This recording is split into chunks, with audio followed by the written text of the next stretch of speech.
terungkapkan, teraplikasikan di dalam kehidupannya Sayyidatuna Khadijah, ibunda daripada para habaib yang ada sekarang ini, sehingga kita lihat bagaimana banyak mereka seperti itu karena sedikit unsuriah daripada keturunan wanita yang solihah itu Sayyidatuna Khadijah, di mana beliau itu adalah seorang wanita karir.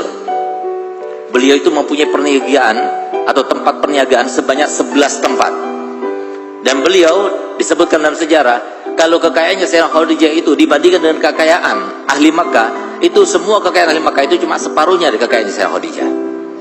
Wanita bangsawan, wanita rupawan, tapi subhanallah begitu kawin dengan Nabi Muhammad yang pada waktu itu berumur 25 tahun, belum menjadi rasul, belum menjadi seorang nabi, pertama kali yang diungkapkan oleh beliau ketika berjumpa dengan Nabi Muhammad, "Qal ya Muhammad, al-an sirta zawji, al-an baiti baituk, mali malik, wa ana jariyatuk."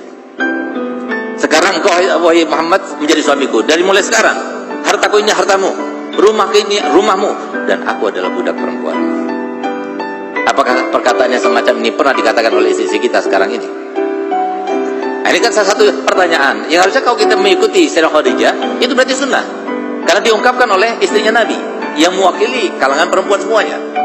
Tapi ternyata kita lihat ungkapan itu bukan cuma sekedar ungkapan, tapi diaplikasikan dalam kehidupannya. Semenjak beliau katakan, "Ya Rasulullah, mulai saat ini hartaku ini semua hartamu, rumahku ini adalah rumahmu, dan aku adalah budak perempuanmu." Dari mulai semenjak itu beliau tidak mengurusi lagi hartanya, diserahkan semuanya pada Nabi Muhammad. Silahkan ditilik, dilihat dalam sejarah seperti itu ya kejadiannya. Nabi Muhammad diberikan harta yang begitu banyak, dibagikan, diberikan, dipinjamkan, sampai ketika beliau diangkat menjadi seorang rasul. Tiba-tiba beliau di sela-sela dakwanya pulang ke rumahnya Sayyidatuna Khadijah. Ketika beliau pulang ke rumah Sayyidatuna Khadijah, Sayyidatuna Khadijah dalam keadaan beliau sedang menyusui Sayyidatuna Fatimah Zahra, satu-satunya anak perempuan Sayyidatuna Khadijah yang disusuinya sampai 2 tahun lamanya dan tidak pernah dititipkan pada yang lainnya adalah Sayyidatuna Fatimah Zahra. Kenapa? Karena aku tidak tega melihatnya. Paling miripnya anakku dengan ayahnya adalah Sayyidatuna Fatimah Zahra. Itu dijawab oleh Sayyidatuna Khadijah. Kenapa beliau tidak seperti yang lainnya, dititipkan pada yang lainnya, disusui di tempat orang lain dan sebagainya? Itu yang dilakukan Sayyidatuna Khadijah. Tapi ketika Nabi Muhammad memandang Sayyidatuna Khadijah, maka Nabi SAW tertegun, terkesima. Kenapa? Melihat sebuah pemandangan yang sangat tidak lazim, tidak layak. Apa yang dilihatnya sehingga menjadikan Nabi SAW kemudian meneteskan air mata? Sayyidatuna Khadijah sedang menyusui Sayyidatuna Fatimah. Ternyata air susu yang keluar itu tidak lagi berwarna putih, tapi berwarna putih bercampurkan darah. Kenapa? Karena Sayyidatuna Khadijah bersama Nabi Muhammad sudah tidak makan 3 hari 3 malam, sehingga yang keluar itu adalah darah. Pada saat itulah, setelah Sayyidatuna Khadijah selesai menyusui Sayyidatuna Fatimah, ditaruh seperti biasanya. Nabi SAW tidur di atas pangkuannya Sayyidatuna Khadijah. Ketika beliau sedang tidur, tiba-tiba Sayyidatuna Khadijah itu meneteskan air mata, jatuh di atas pipinya Nabi Muhammad. Begitu jatuh di atas pipinya Nabi Muhammad, bangun Nabi Muhammad. Dilihat di pandangnya istrinya menangis. Apa kata Nabi Muhammad? "Wahai Khadijah, engkau menyesali karena aku telah menjadi suamimu? Engkau menyesal karena telah menikahimu?" Apa jawab Sayyidatuna Khadijah? "Gak beda Rasulullah. Aku tidak pernah menyesal, bahkan aku bersyukur. Tapi aku tadi menangis karena aku dulu punya harta banyak, aku bisa menopang, aku bisa berjuang, aku bisa menolongmu di dalam dakwahmu dengan uangku. Aku dulu punya pengaruh, tapi uang sekarang sudah tidak ada, pengaruh sudah tidak ada, sehingga aku menangis, aku menyesal kenapa aku tidak bisa membantumu. Kalau seumpama aku menyesal karena aku menjadi orang yang tidak punya setelah aku kawin denganmu, dengarkan kata-kataku wahai Nabi. Kalau seumpama aku meninggal dunia sementara kau masih memerlukan kepada dana dan kau tidak mendapatkannya, gali kuburanku, ambil tulang belulangku, rakitlah sebagai sampan, tumpangilah untuk dakwahmu. Kalau kau mau pergi ke pasar, juallah rakit itu, dan dana yang kau dapatkan jadikan dakwah. Itu luar biasa.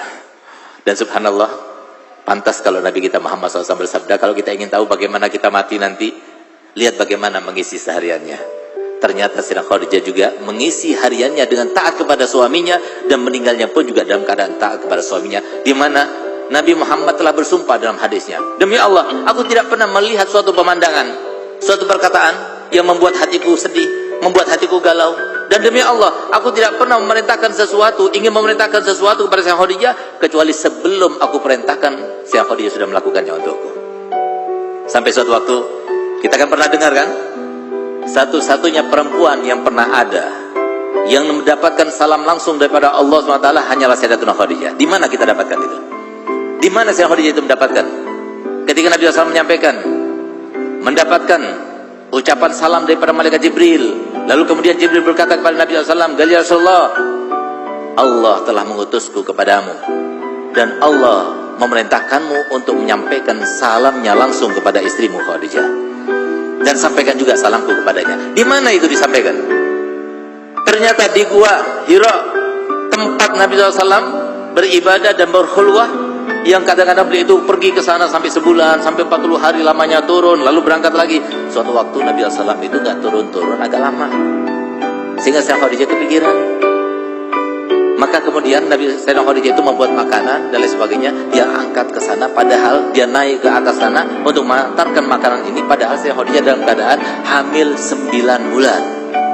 Pernah kita naik ke Gua Hira? Alhamdulillah saya pernah. Itu dari bawah sampai ke atas saya tempuh 1 jam 1/4. Itu sudah akses yang sudah dibuat, dipermudah sedemikian rupa.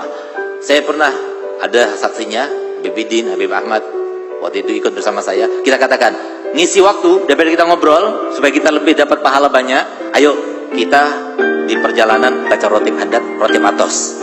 Oh baik, subhanallah, baru kita naik sudah kita nggak bisa baca apa-apa. Kenapa? Sesak dada nafas. Gara-gara apa? Gara-gara perjalanan yang sangat luar biasa, melelahkan. Ini saya tidak hamil, tidak bawa apa-apa. Bagaimana dengan Sayyidah Khadijah yang pada waktu itu hamil 9 bulan, naik ke atas sana, sehingga pantas kalau Sayyidah Khadijah itu betul-betul mendapatkan sebuah surga yang tidak ada duanya. Surga yang satu-satunya yang hanya milik Sayyidah Khadijah itu adalah surga untuk Sayyidatuna Khadijah. Semoga kita termasuk masuk ke dalam surga itu dan bertemu dengannya. Apa yang terjadi? Sayyidah Khadijah itu tidak pernah melukai perasaan Nabi Muhammad. Sayyidah Khadijah itu adalah seorang istri yang tidak pernah sampai menjadikan Nabi Muhammad SAW itu dirinya itu beban, keluarganya itu beban, tidak pernah sama sekali. Sehingga apa? Suatu waktu ketika beliau di akhir umurnya sedang sakaratul maut, beliau berkeluh kesah dengan putri-putrinya, Sayyidatuna Fatimah dan Sayyidatuna Kulsum pada waktu itu. Beliau katakan, ketika beliau itu meneteskan air mata, lalu mengerang kesakitan, di saat itulah kemudian Sayyidatuna Fatimah berkata begini kepada ibundanya, "Ibu, engkau meneteskan air mata karena engkau merasakan sakitan?" Maka kemudian dia katakan, "Tidak, wahai putriku, aku menangis karena ingat kepada ayahmu. Sampaikan pada ayahmu nanti. Kalau seumpama aku meninggal nanti, tolong mintakan kepadanya. Kalau dia ridho, jangan dipaksa. Kalau dia ridho, baju gamis yang dia pakai, biarkan aku pakai di dalam kuburku nanti. Dan sampaikan kata maafku. Dan kalau kau ingin tahu kenapa aku menangis sekarang, aku menangis. Nanti setelah aku meninggal nanti siapa yang akan mencucikan bajunya? Siapa yang akan masakan untuknya? Siapa yang akan membela ayahmu? Siapa yang merawat ayahmu?" Sehingga dengan sigap Sayyidah Fatimah dan gelir, "Wahai ibu, apa yang kau lakukan biasa kalau kau semuanya aku akan lakukannya untukmu dan untuk ayahmu." Sehingga subhanallah begitu Sayyidah Khadijah meninggal dunia, maka kemudian semua itu dilakukan oleh Sayyidah Fatimah, sampai Sayyidah Fatimah itu mendapatkan julukan dari ayahnya Ummu Abiha, ibu daripada ayahnya sendiri. Di saat keluh kesah semacam itu, maka tiba-tiba ada suara ketukan pintu rumahnya dengan sangat lembut. Begitu suara ketukan itu terdengar, maka langsung Sayyidah Khadijah mengatakan, "Bangunkan aku, bangunkan aku." Dia tidak bisa bangun, ketawa pun senyum pun tidak bisa, karena apa? Rasa sakit yang luar biasa. Tapi pada waktu itu diperintahkan Sayyidah Fatimah untuk bangun supaya menopang dengan lututnya di belakangnya, sehingga begitu Nabi SAW masuk ke rumahnya, maka beliau dalam keadaan tersenyum. Padahal sebelumnya tidak bisa tersenyum. Apa yang dirasakan oleh Nabi Muhammad? Oh Masya Allah, sudah enakan? Sudah, kalau gitu saya akan teruskan dakwahku. Dia keluar lagi. Begitu keluar berapa langkah, putrinya Sayyidah Fatimah memanggilnya, "Abah, Abah, ibu telah meninggal dunia." Sampai akhir umurnya tidak mau membuat Nabi SAW galau pikirannya. keluar dari rumahnya dalam keadaan beliau itu melihat Sayyidah Fatimah dan Sayyidah Khadijah dalam keadaan tersenyum. Yang semacam ini apa tidak berat kita lakukan? Berangkat dalam keadaan hamil, mempunyai anak sekian orang, yang Nabi Muhammad enak-enakan berada di Gua Hira, yang ngurus beliau sendiri, mengurus anaknya, mengurus makannya, beliau sendiri yang mengantar makanan ke atas. Apakah itu semuanya bukan pahit? Bukan suatu pekerjaan yang penat, tapi dia lakukan semuanya itu. Karena apa? Yang memerintahkan kita, mohon maaf, saudara-saudariku perempuan, para muslimat, yang memerintahkan kita itu untuk menjadi wanita soleh itu siapa? Bukan mertua kita, bukan. Orang tua kita juga, bukan. Suami kita apalagi, bukan. Tapi yang memerintahkan kita untuk menjadi solihah itu adalah siapa? Adalah Allah dan Nabi-Nya Muhammad SAW. Kenapa sampai kita itu melakukan sesuatu dengan iming-iming orang lain? Oh beb, iya beb, saya mau jadi seperti Sayyidah Khadijah. Kalau suaminya seperti Nabi Muhammad,